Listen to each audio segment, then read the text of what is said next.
दुबारा से दुबारा से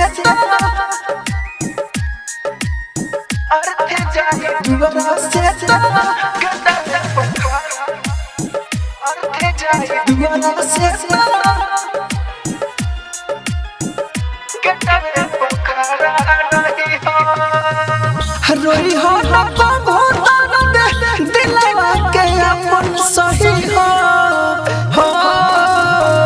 रोई हो ना दिलवा के अपन सही हो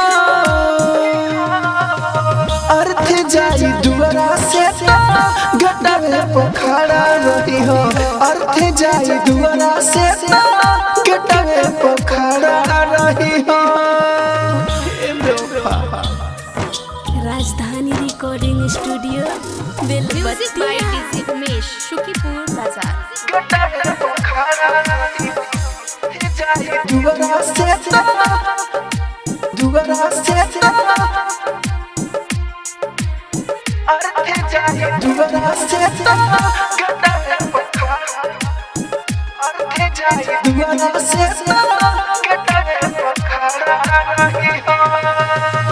जिंदगी में कब हम ना भेटा केतनो बोलई बाकिर मिले नहीं जिंदगी में कब हम ना भेटा केतनो बोलई बाकिर मिले नहीं अंतिम मुलाकात रही केहू से न सुना कही अर्थ जाई दुबारा से गटावे पोखरा रही हो अर्थ जाई दुबारा से गटावे पोखरा रही हो। राजधानी रिकॉर्डिंग स्टूडियो बेलबत्तिया।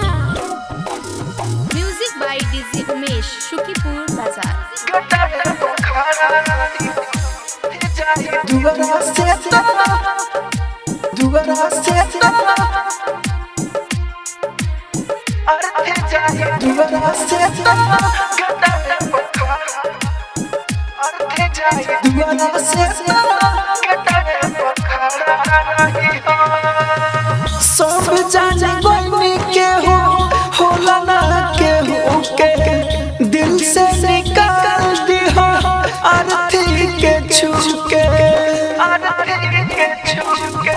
सब जाने बनी के होला ना के हो के दिल से निकाल दी हो आरती के छुके राहुल राजधानी मनोज के हो के नया पनोई हो